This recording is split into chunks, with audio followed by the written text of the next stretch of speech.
Hello, I'm Matthew, and welcome or welcome back as your case may be.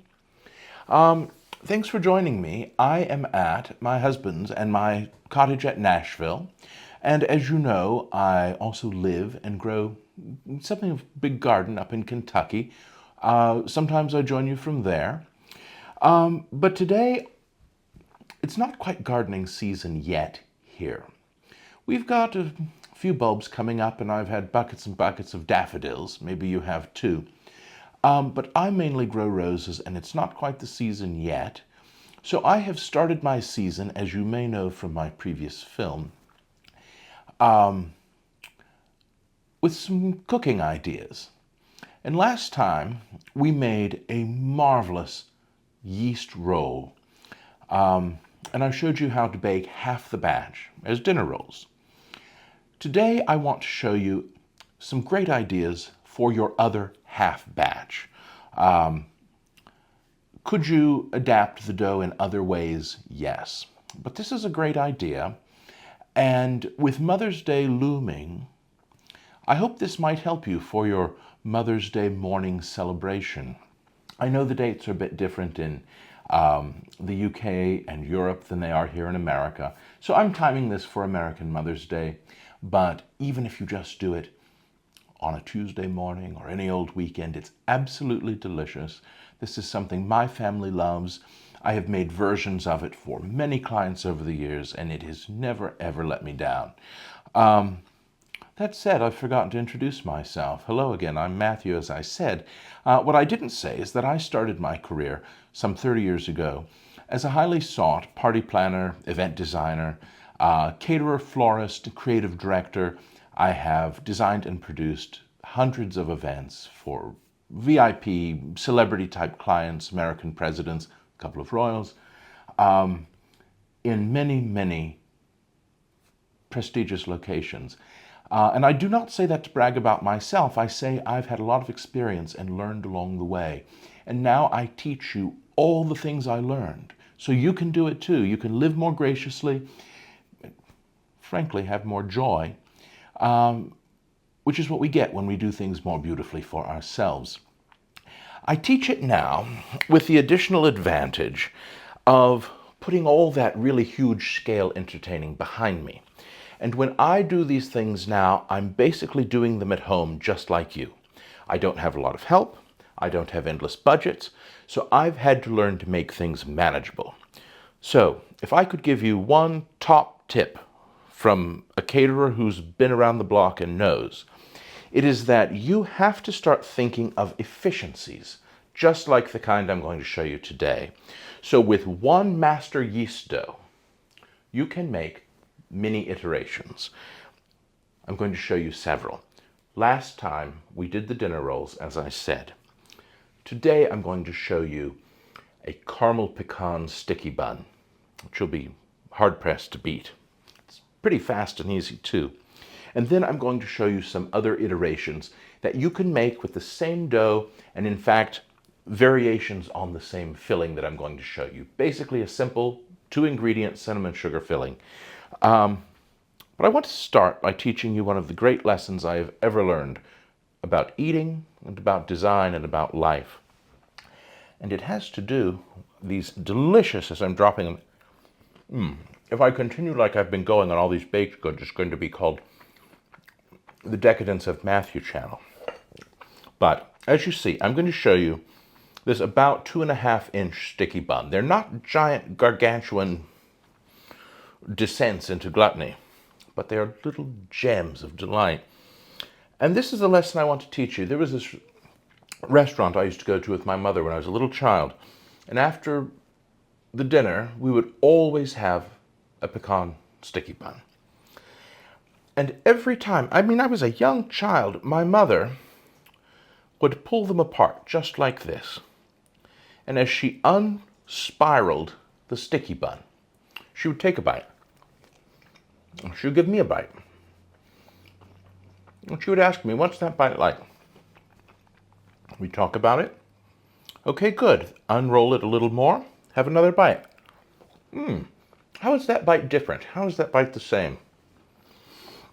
And she would take me on a whole adventure all the way down to the center, which she claimed was the best bite of all because it was, at this restaurant, slightly underbaked, and that's what she liked. How is that a great lesson for life or design or anything else? Being sensitive to each little nuance as we go is one of the great skills of any designer, of any cook, of any florist. I don't care what you're doing. If it is a nuanced task, being tuned into those small details sets you apart from most of the people working, because most people plunder through and never notice a darn thing as they go. It helps you marvelously in all aspects of life. Think about having a difficult conversation with a loved one, but you are tuned into the nuance of their body language, of their speech. It makes all the difference. So, while I unroll this cinnamon roll and have a bit more indulgence, brace yourselves. I'm going to clear this away and be right back to show you the incredibly easy, delicious recipe. Hello, welcome back. So, as I said, the recipe at hand is pecan caramel sticky buns. It's very hard for me to say. In my experience, where I grew up, we never said we ate sticky buns. They might have been sticky buns, but we called everything vaguely like that a cinnamon roll. So if I say the wrong thing, you'll know why. But they are properly a caramel pecan sticky bun. And I'm breaking the pecans up here, as you can see. So a note about ingredients before I show you exactly how to do it. There are very few ingredients in this, which is great. It's relatively fast and easy, and it gives you a disproportionately impressive result. But, as you know, if you've been with me any time at all, when you only have a few ingredients, there's no place to hide, so everything has to be absolutely perfect. That doesn't mean everything is extravagant, but the pecans, for example, make a tremendous difference if you've got excellent pecans. And I'm sure some grocery stores sell marvelous pecans. Pecans are the nut of the American South. And in my experience, that's where the best ones come from. I used to have an uncle with a pecan grove, and I think he still has it, but he doesn't get out as much as he used to, so I rarely see pecans from it any longer. Though I had a different uncle who every year his Christmas tradition was to send a lot of people big bags of excellent, just sumptuous pecans from a place called Lane Orchard in Georgia. Georgia has a lot of marvelous pecans. And a lot of those orchards can be found online, and they will ship to you, certainly in America and maybe even abroad. Get yourself some of the best pecans you can. And if you want the full experience, like I had with the second uncle I mentioned, he always had them sent in the shell, but he ordered what is called the paper shell varieties. Trying to remember, Desirable, I think, was the name of the variety he usually sent. I could be wrong about that. Anyway,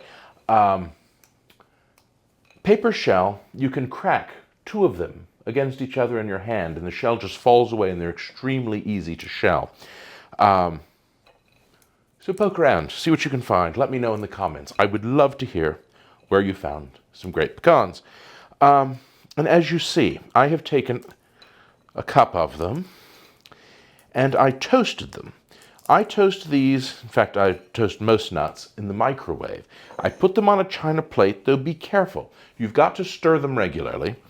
You don't want them to burn. My microwave in Kentucky will do them beautifully in 2.5 or 3 minutes. Our microwave down here in Tennessee with different power will do them in about 5 minutes.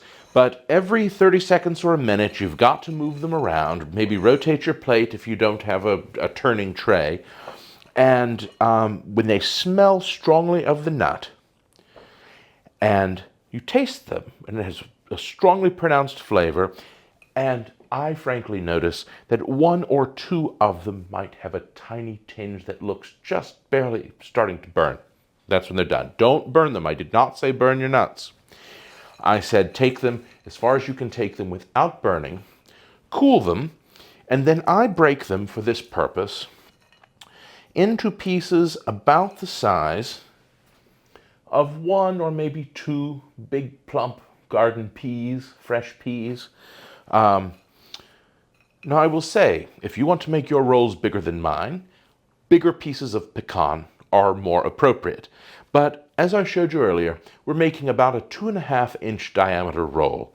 And for that size, this small, it's not a powder, it's not a mince or a grind. They are organically broken. I suppose you could chop them if you prefer, but it's manageable. With that scale of dough, it's appropriate. What other ingredients make all the difference? Cinnamon. The cinnamon makes the difference, and all cinnamon is not equal. I personally like Penzies. I like supporting them because their values are quite a lot like mine. Their spices are excellent. And this cinnamon is their house blend, and it's a mix of several different varieties that they stock. And it's balanced. It is strong without being hot or without being sort of bitter as less expensive cinnamons might be. I have tried this recipe with regular old grocery store cinnamon, suspecting that might be something that some of you may use. It is still excellent, but it does not have the finesse of a finer cinnamon. Beyond that, everything in this, all the ingredients are ordinary grocery store ingredients. So if you can, splurge on the cinnamon, splurge on the pecans, and everything else. No trouble at all. So, a little bit of equipment. I like this. What size is it? It is a 3 1/8 quart or 2.96 liter hotel pan, stainless steel hotel pan. And I have this because I have lots of professional food service stuff. I love the size of this for 16 kind of small, medium sticky buns. Most of you will not have this type of pan. Note, it's relatively heavy. Please do not attempt to do this in a really thin pan. Certainly do not use a disposable aluminum pan. Since you don't have this size, many of you will have 9 by 13. As long as it's got at least a 2-inch side, that's perfectly fine. I would not use glass, I would not use ceramic, and I would not use any kind of pan with a dark color or a dark coating over the metal. Know your equipment. It makes all the difference. Dark pans, generally, this is generalization, but it applies here. Dark pans, this is not dark, but dark ones, tend to cook faster. And many of the manufacturers recommend that if you use a dark pan, you either reduce your oven temperature by 25 degrees Fahrenheit, or you reduce your cooking time by about 10%. Because this is a sugar recipe, and when sugar cooks, it becomes caramel and can reach various stages of hardness. I have developed this recipe not intending you to use it in a dark pan, and the problem with glass and ceramic is they take longer to heat up, and they take longer to cool, and that variability of temperature and time does not allow you to control for your caramel. So, the recipe could not be easier, but those are things to keep in mind. The first thing we did is we made a batch of my yeast roll dough. If you saw my last film, you saw me do it. If not, you can certainly find that film here on YouTube and watch to get all the details. For the written recipe, simply go to Substack. That's a website and also an app, Substack, and find me at @mathertonbaber, the same screen name as here on YouTube and also my Instagram, @mathertonbaber. I have an article there with the yeast roll recipe. Prepare it as directed up to the point where you refrigerate the dough. Now, that's what I have here, and we will come back to it in a moment. I have it here. This is the chilled dough that has been chilled overnight. So you make the dough, you chill it overnight, and here you see where I used half the dough to make the yeast rolls I demonstrated. I mentioned in that film. Maybe I'll show you what to do with the other half of the dough. Well, this is the idea. So for the sticky buns, we are going to use half the recipe of yeast roll dough. That is about 21 or maybe 21 and a quarter or a half ounces of that specific dough. Once that is made and chilled, you make the goo. Anytime you have a caramel sticky bun, you have the goo. And this recipe originally occurred to me. I thought, could I develop a caramel that's made entirely in the pan and bakes to perfection under the rolls? And there are people that have done that. It is considered an innovation over the old way, which is to stand at the stove and make an old-fashioned butter and sugar caramel that's cooked on the stovetop. I have also done it that way.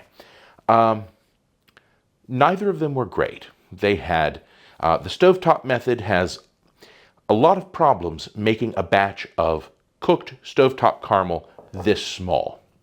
There is no room for error, and I didn't feel comfortable suggesting that to people who may not be familiar with working with sugar. The other methods, where everything just is cooked directly under the buns as they bake, is no good. The caramel tastes like either nothing or just pure sugar or corn syrup. It was not interesting. So what I've given you here is a delicious, rich, buttery caramel. And the only thing you do is you combine butter, salt, brown sugar, just grocery store brown sugar, light brown sugar, a little bit of heavy cream, a tiny bit of corn syrup. That's not high fructose, just regular, like you're baking a pecan pie, corn syrup. And you want to heat it until all the sugar melts. I mean, really melts. But you do not want to cook this. You can do it in the microwave. In fact, that's what I've done here. Just heat it and stir, and once it's good and hot, keep stirring so the manual action will help the sugar dissolve fully. It must be dissolved and this mixture cooled before you pour it into your baking pan. That said, my real preference is to do it on the stovetop because I can basically melt everything and turn it off, but leave it on the eye. I have a glass top stove, and that eye stays warm long enough that it just sort of incubates the sugar and coaxes it to melt fully. So this is entirely melted. For the exact recipe, go on Substack at @imathertonbaber. There you'll find, Caramel-Pecan sticky buns. So there is enough butter in this recipe that you do not need to butter your pan. And I thought that that probably was a brazen statement to make, but I have made this so many times with unbuttered pans and never had any problem at all that, as sure as I say that, someone will write to me and say, well, the first time I made it, it was a horrible problem. But it's never happened that way for me. Hopefully it won't for you either. Distribute the caramel evenly just across the bottom. And I won't tell you to pour it in hot, but if it's slightly warm and you put it into a relatively cool pan, the pan will cool it down for you because it's going to be a relatively thin layer and you do want it even. It smells fabulous. After it melts, I put in a little bit of vanilla extract. All that is in the recipe.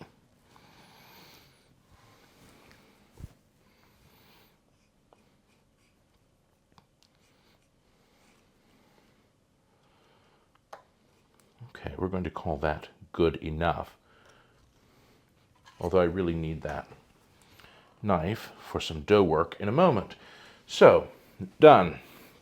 Now the pecans. Also cooled, sprinkle them in. You see, it just covers the bottom. Sprinkle evenly.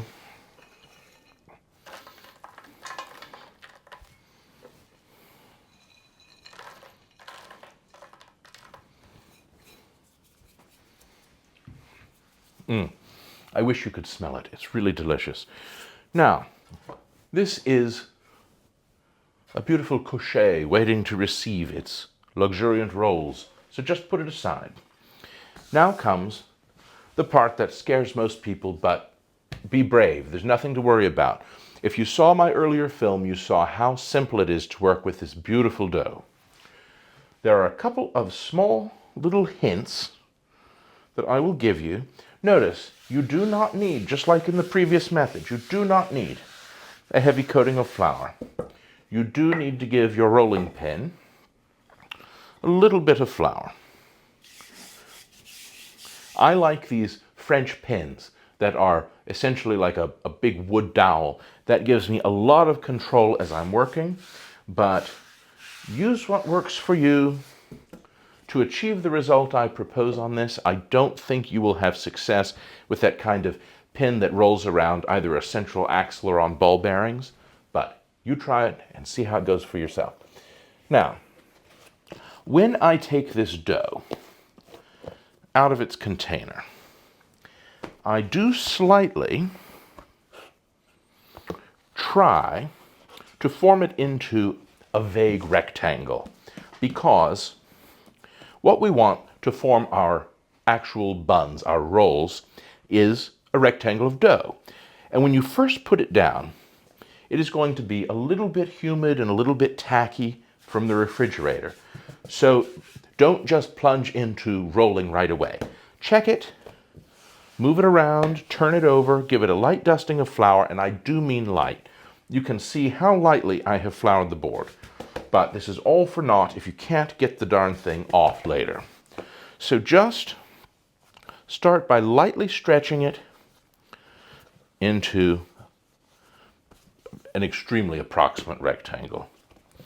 And move it around. Even as you just barely use it in your hands, it will start to become a rectangle.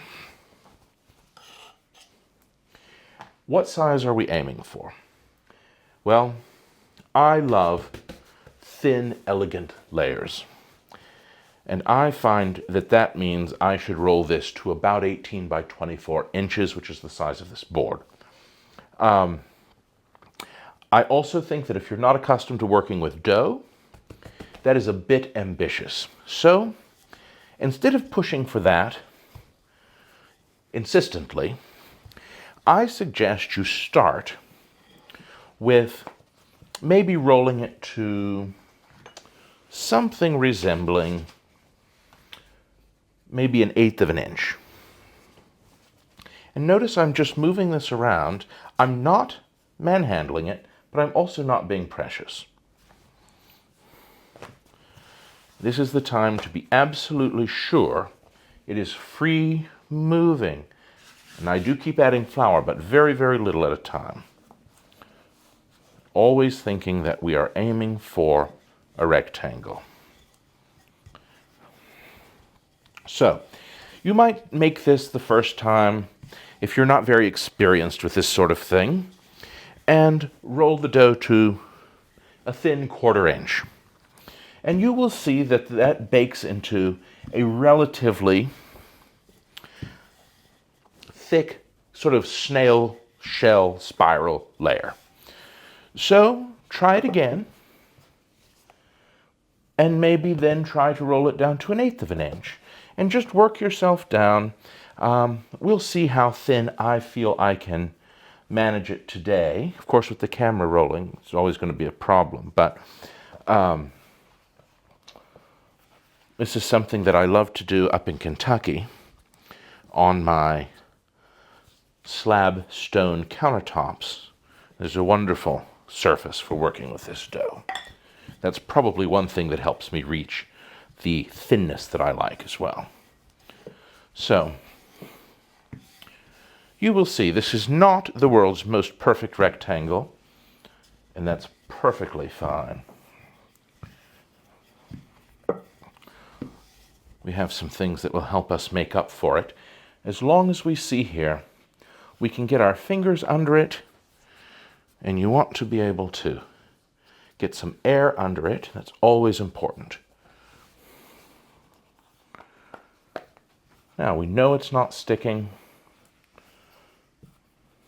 Everything is flat.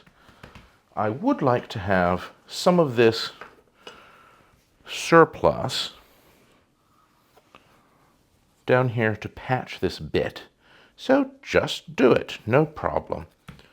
As you see, we are not being precious about our rectangle. And if I wasn't working on this board and I had more room, I could keep going. But no excuses, this will be just fine. So, a little bit of dry flour. Now, I have here 4 tablespoons of barely melted butter. And this is exactly the right amount to cover this whole surface. In fact, I may need to warm it a little bit. It's gotten a little bit cool while I was talking to you. Let's see what I can do. I go all the way to the edge on 3 sides, and I leave a little bit of a barrier, a margin, here on this end. Maybe, just half or 3/4 of an inch at the most, without any butter or any other filling, so that I can seal the final edge. So let me paint this on, and I will be right back because it's going to be very boring otherwise. I'll see you in a moment. All right, that was easy. I ended up popping my butter back in the microwave briefly. It had just gotten a little too cool while I was yammering on to you, and it painted on beautifully. That amount of butter covers this adequately. It's not too little, it's not too much, and it's not going to deluge out into this caramel while you're cooking because I've scaled it properly. Now, the only filling this needs is what I have here. Brown sugar, light brown sugar, and cinnamon. And I have worked out the proportion so that it's a really beautiful balance. And I have scaled the amount so that you pack it on evenly through this whole surface. We will press it in just a little bit. And it's just the right amount of cinnamon sugar too. Because it is brown sugar, it gives you a wonderful rich flavor. And it's not so cloyingly sweet as if it were all just plain white sugar.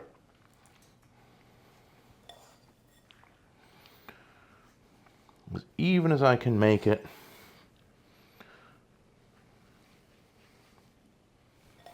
Now, I can imagine that a question many of you might have is, could I make this with raisins?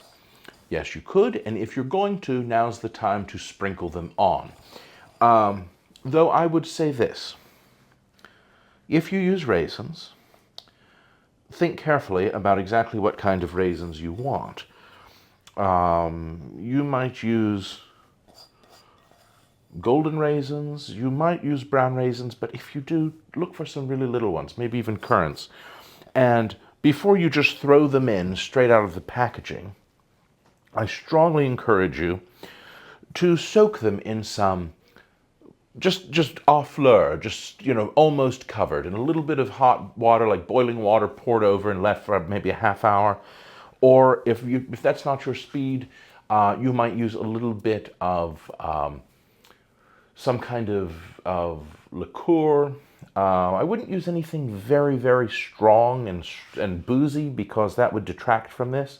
But a little bit of cognac might play up the raisiny flavor. Maybe a little bit of cognac actually in boiling water would be a good thing if that's what you want to do. Certainly don't use any kind of hot whiskey like a rye or anything peaty like scotch. Those are not what we're going for. I personally think there's enough happening in this recipe that you don't need the raisins, but if you love them, I shall not tell you they're wrong. Now, you see, this is even, and now we come to the rolling up. I'm going to push this filling all the way to the edge, which I have also buttered so it sticks. And now is the time for patience. The whole recipe has been very fast, And now is the time for patience. The tighter you can roll this, the better it will cohese when you bake it, the less of the filling will be lost to the caramel, and the more elegant your spiral will look. So I always begin on one edge, and I don't know if you'll be able to see it with this camera, but as I turn it, I slightly use my thumbs to push it away from me to tighten the roll. I hesitate to say stretch the dough because that is a bit of an exaggeration. And if I have a little bit that is not exactly even, roll those bits down first and get everything to an even starting point and then start going completely down together, like rolling up a carpet. And just go inch by inch. I work left to right and then back right to left. And at this stage, it looks like, oh, it's going to be full of little crimp marks, and where I've held it with my fingers, indentations. Go slowly, keep it even, all will be well. And I do not encourage messy work or doing this in haste, but you have to remember, these are going to go in, cook, and be inverted so the tops will be bathed in the most glorious golden caramel and pecans. So some sins can be hidden in the deliciousness.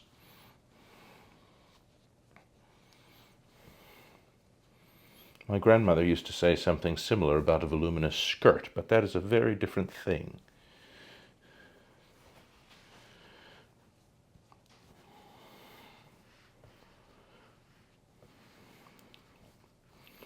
I will fully admit, this is the first time I've done this with the size limitations of this board, and I do find it a little bit limiting indeed. I'm used to doing it on a full countertop, but you will still get the idea. See how I'm just slightly tugging it away from me so that as I keep rolling, it stays tight. And by this point, don't just bring it back towards you. But you can roll with a bit more speed, but there is no prize for doing it faster. So just slow and steady. Don't ruin your careful work in the last stage.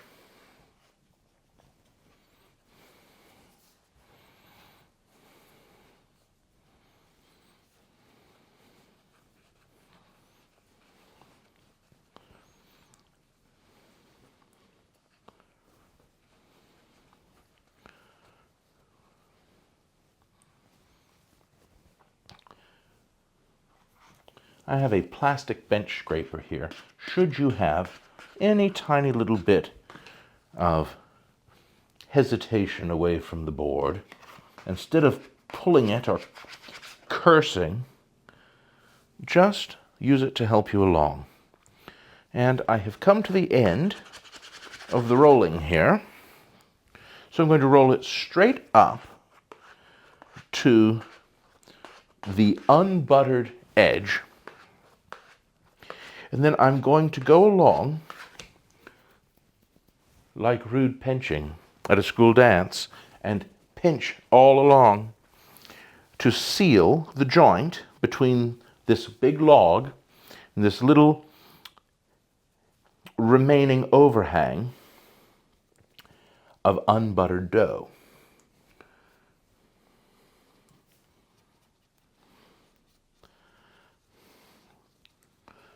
And it is not the end of the world if it doesn't adhere with absolute perfection. You just want to make your very best effort. Now, this is clearly falling off the board, so I'm going to make some judgment calls.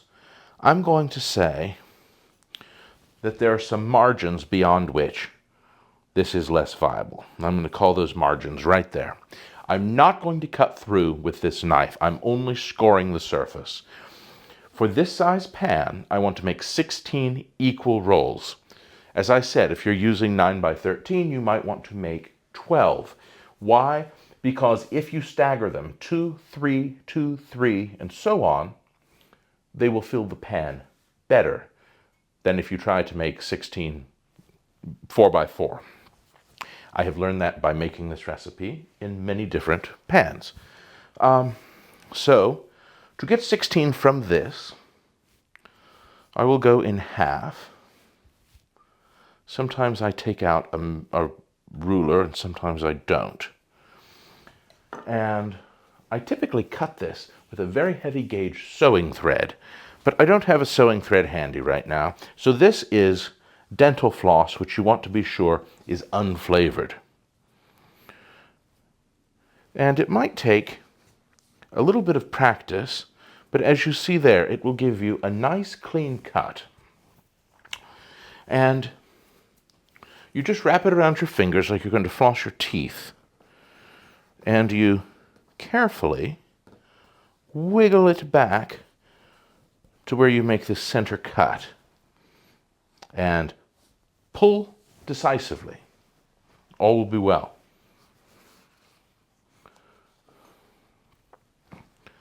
There you go. Now, don't throw these little ends out. That would be a travesty.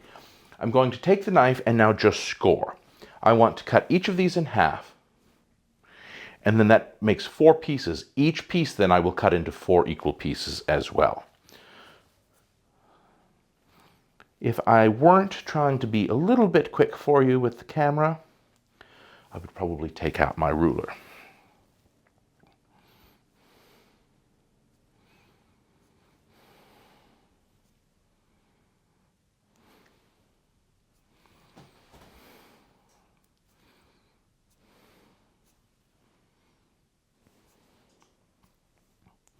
All right, so you just go cut by cut. And be careful that you are lined up as you expect and pull with confidence. I'm going to bring this here, and I always like to put the pretty cut side down, because remember, when these are inverted, that will be up. And then you just go happily along. In my case, putting them in 4x4. You can see that beautiful thin spiral because I worked extra hard to get the dough thin. And you saw it was not absolutely perfect. And still, I achieved an excellent outcome. One little tip I will give you is when you cut these, if you've got the pinched edge that I mentioned that seals the end of the roll, I try to face those in. So when it rises and bakes, it will rise into another roll, and that helps seal the edge by circumstance.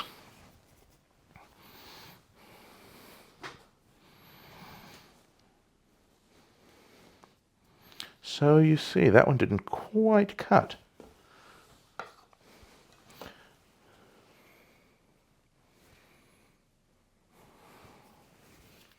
Doesn't that look elegant? And it is so easy.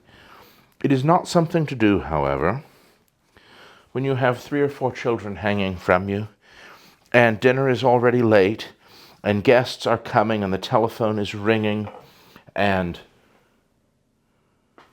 someone's trying to sell you something out the door.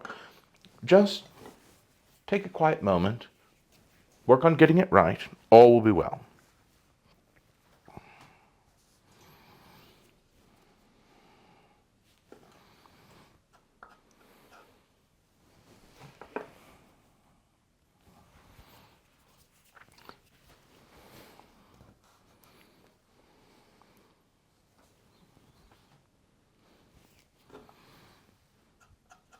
Tiny little bit there where I have sealed them.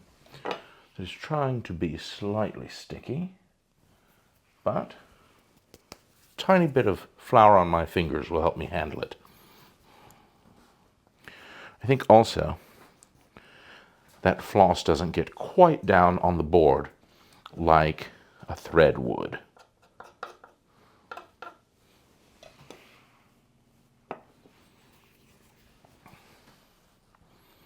Oh, and this one I've already cut, silly me. You get in the rhythm of it and you forget what you've done. So why am I proposing this recipe for you now? Well, with American Mother's Day coming, I think mothers would love this. I think anyone with sense would love it. I'm sorry if you're gluten intolerant or can't stand the scent of cinnamon or any of those complaints, but these are delicious, and I hope you will love them. I hope you find them extremely manageable too. For breakfast, this part you have to do when you want to have them. If you wanted to serve them at 10 in the morning, you might want them in the oven certainly by 9, maybe even 9:15. That means maybe you're going to start getting organized in the kitchen at 8, 8:15. I don't know how quickly or slowly you work, but what you cannot do is you cannot prepare them to this stage that I'm showing you and then stop. I wish that you could cover this and refrigerate it, but you can't. The moisture in the dough and the moisture in the caramel is such that the dough will not hold well under those conditions. So once you combine the caramel and the dough, you've got to proceed with the rising and the baking. If this is more than you can handle first thing in the morning, I would say maybe think about just making the rolls. The yeast rolls that I gave you the recipe for previously, because you've got a lot more flexibility with doing those ahead. And then you can just reheat them, serve them with butter and jam, a little flour of some kind on the breakfast tray, and absolutely everyone is pleased as they can be.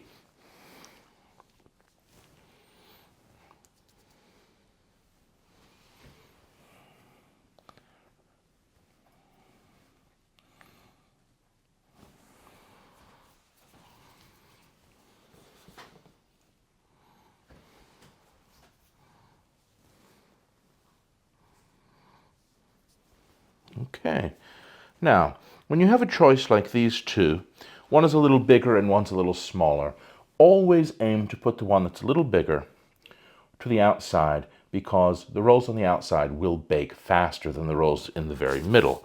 What to do with these offcuts? They're perfectly good. When I was growing up, this is the sort of thing my grandmother would give my sister and me for snacks in the evening. And I certainly would not dream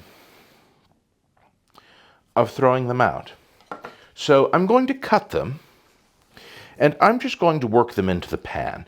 I put them in about vaguely comparable sizes, and I'm going to drop them around the edges. If you want to have a really pristine array of rolls, and maybe the king is coming for your party, then maybe don't put these in. But for regular old household purposes, they're absolutely delicious. There's absolutely nothing in the world wrong with them, and it would be a shame to throw them out.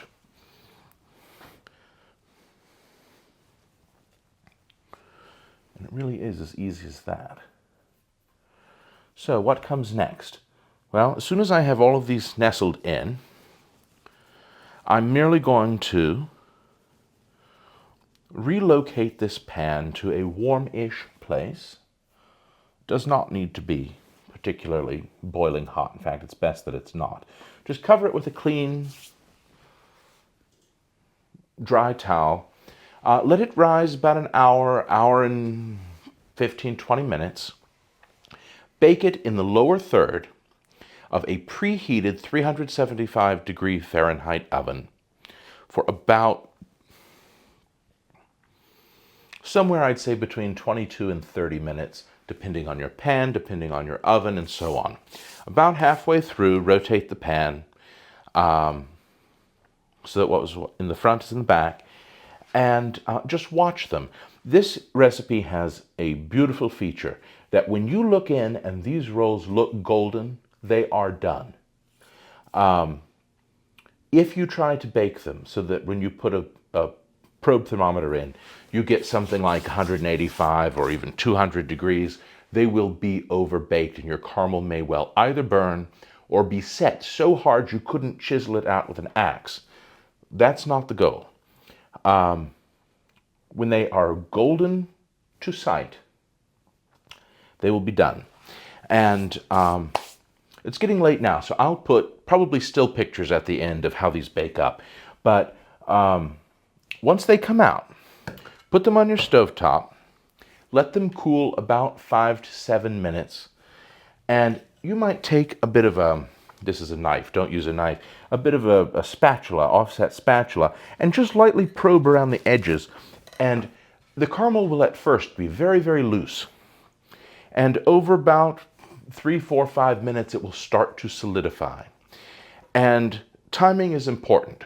You want to invert these onto a tray when the caramel is solid enough to not run free, but still soft enough to fully release.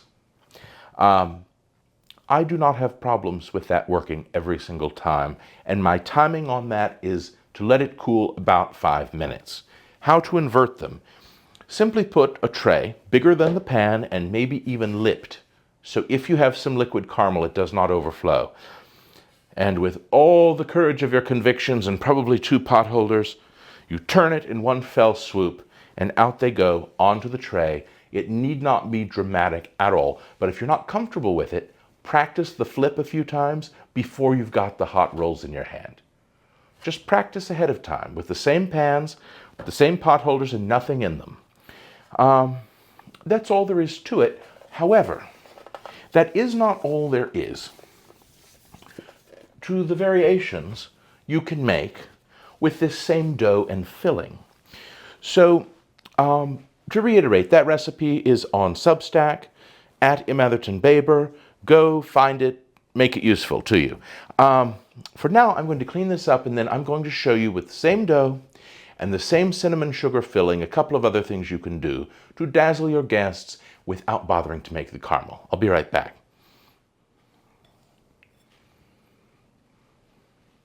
Hello.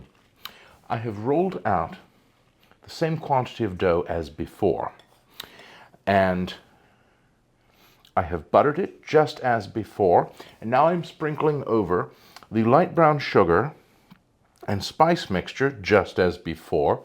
However, I have varied the spice mixture a little bit. Instead of using all cinnamon, I used part cinnamon and part green cardamom, which is extremely delicious and fragrant, and part Chinese 5-spice powder. I have used a 5-spice that is not particularly savory. Some of them seem extremely obviously savory, and this is not that.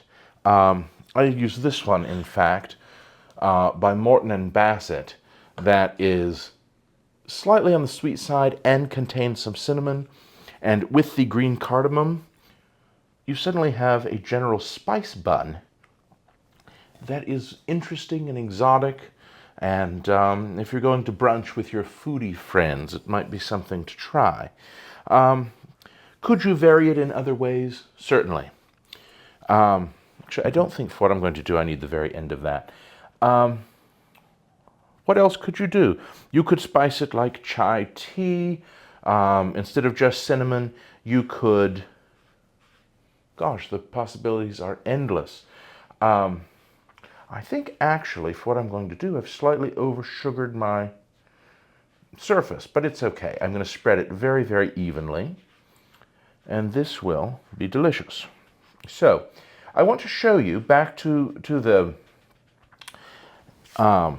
theme I began earlier, that what we really have to be efficient in the kitchen is one dough or one preparation, whatever that is, that we can very easily make into many iterations. For example, if you go to a bakery that has 50 different kinds of cookies in the case, there is a good chance they're only making maybe 2 or 3 different master doughs.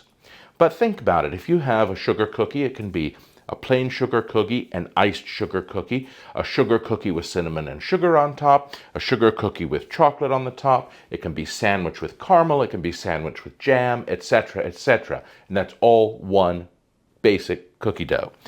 So with this basic yeast dough, we're going to do the same thing.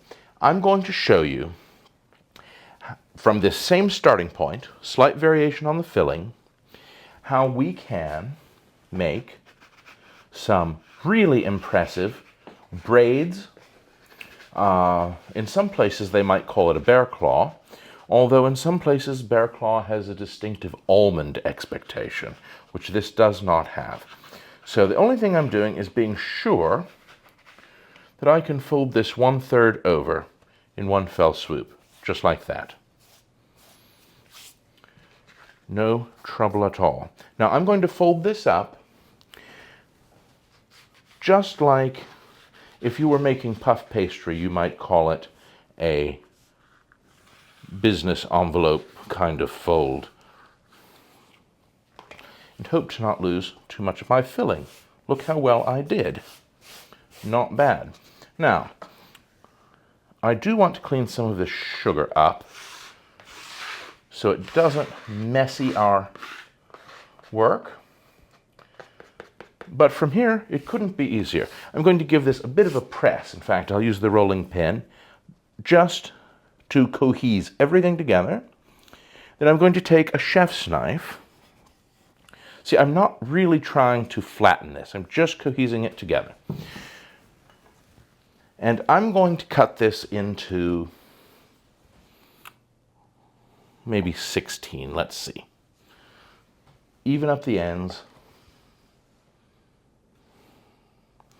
16 will be no problem from this at all.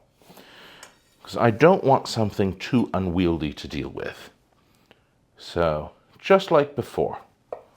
In half. Each half, half again. Then each of these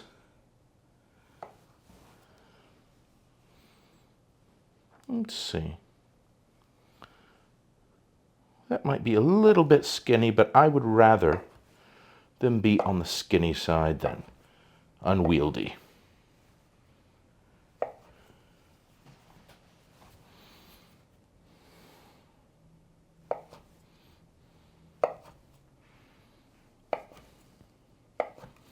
Now, I'm not going to ask you to sit here and watch me do all of these, so I'll show you with one. Just handle them carefully so that you don't lose all of your cinnamon sugar. Some will squish out. It's unavoidable.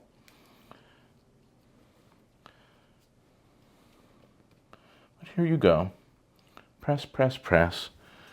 And then with your chef's knife, which will be a little hard for me because I've got this other roll here, I'm going to show you a basic twist. Just cut down. See, I did not cut all the way through the top fold. And all you do is twist one over the other, and you can bake this like this. Pinch the end at the bottom. I hope you can see that. Let me lift it in a way that does not fall. You could bake them all like this. No problem at all. I'm going to show you with a little bit of a wider one. See, I've got my open end here at the bottom. I want my total fold there at the top.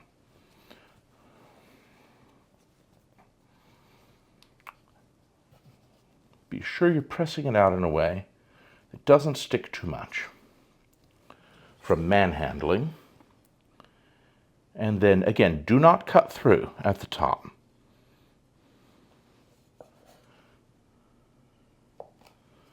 I'm cutting this into threes, and work with a bit of confidence, but what you're going to do is simply braid.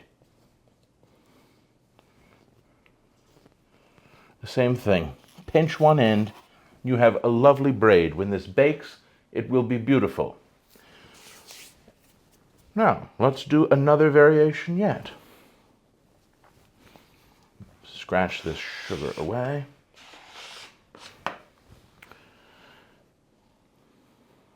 Press it out a little bit to cohese it all together. And this is a really excellent thing to do. I'm going to do the same technique I just showed you with the braid. Do not cut through this totally folded end. Go near it, but not through it. Now,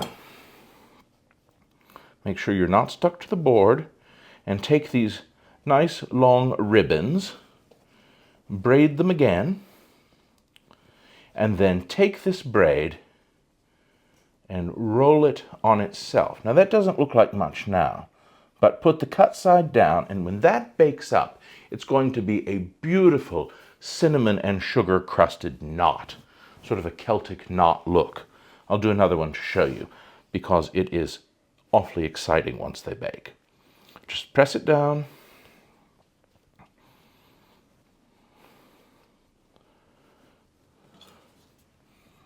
Don't cut through the folded end. Okay, you've got your